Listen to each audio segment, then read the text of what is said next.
ഇവിടെ ഇരിക്കല്ലേ? പിന്നെ നീന്തിന് ഞാൻ ഓടി വന്നേ. ഇവിടെ ഇല്ല, അതാണ് എൻ്റെ വീട്. ഇവിടെ ഞാൻ എപ്പോൾ ഇങ്ങോട്ട് വരാൻ കാരണം നിങ്ങളുടെ ഒരു സീരിയസ് കാര്യം പറഞ്ഞു. ഇവിടെ ഭയങ്കര പ്രദേശമില്ല. നിങ്ങൾക്ക് ഇവിടിൻ്റെ കഥ അറിയാമോ? ഇല്ല.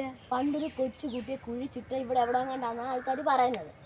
ഇതൊക്കെ ചുമ്മാ ചുമ്മാ കെട്ടുകഥ. ഇതൊക്കെ കെട്ടുകഥല്ല, സത്യമായിട്ട് കെട്ടുകഥ. കാരണം എനിക്ക് അനുഭവം ഉണ്ട്. അതുപോലെ തന്നെ അത് കാരണം ഈ വീടും ആ വീടും പണി കഴിയാതെ ഇരിക്കുന്നത്. പിന്നെ ഇപ്പം ഇവിടെ വലിയ ശല്യമില്ലെന്നൊക്കെ പറയുന്നത്. പക്ഷെ ഇവിടെ അവിടെ ഭയങ്കര ശല്യമാണ് എന്നാണ് എല്ലാവരും പറയുന്നത്. ഞാനൊരു ജന്നാലുണ്ടോ, അതിൽ കൂടെ പലരും കുറേ രൂപങ്ങളൊക്കെ കണ്ടിട്ടുണ്ടെന്നൊക്കെ പറയുന്നത്. നിങ്ങളെ വീട്ടിലോട്ട് നോക്കേ, അവിടെ ഒരു ദുരൂഹത പോലെ തോന്നില്ലേ? നോക്കേ,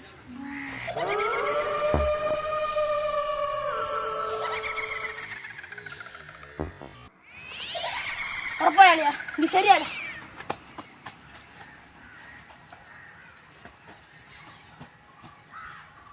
എന്താ പ്രാന്തായോ? എനിക്കറിഞ്ഞില്ല. എന്നെങ്കിൽ പേടിയാകണം. അവിടെ ചുമ്മാ പേടിപ്പിക്കാൻ പറയുന്നത്. എനിക്ക് അമ്മ പോയി നോക്കി തരാം. വീടിനോട് എന്തോ ഒരു വശപ്പിച്ചൊക്കെ ഉണ്ട്. അങ്ങനെയൊന്നുമില്ല. ഇതേതൊരു ഭാഗത്താൻ്റെ കയറി നോക്കാം.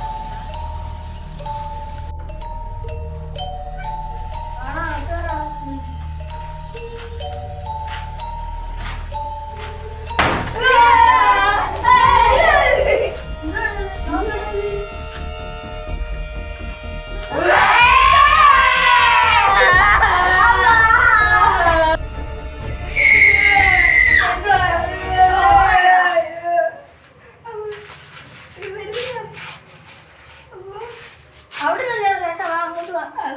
ശ്രീകുട്ടൻ പറഞ്ഞ ശരിയാണോടാ? അറിയത്തില്ലടാ.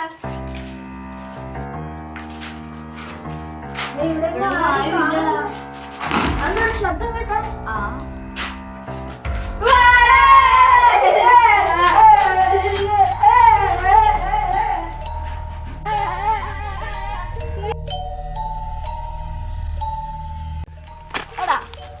നമ്മളോട് ധൈര്യം ശരിയാണ്. നമുക്കൊരു പണി കിട്ടുക കുടിക്കാം. നിങ്ങൾക്ക് പറയാനുള്ള ആഗ്രഹം ഉണ്ടാവും. കാത്തിരിക്കാൻ പണി കൊടുക്കണം. അപ്പം നമുക്കൊരു പ്രേതം കുടിക്കാം. സെറ്റടി എന്ന കാര്യം പറഞ്ഞത്.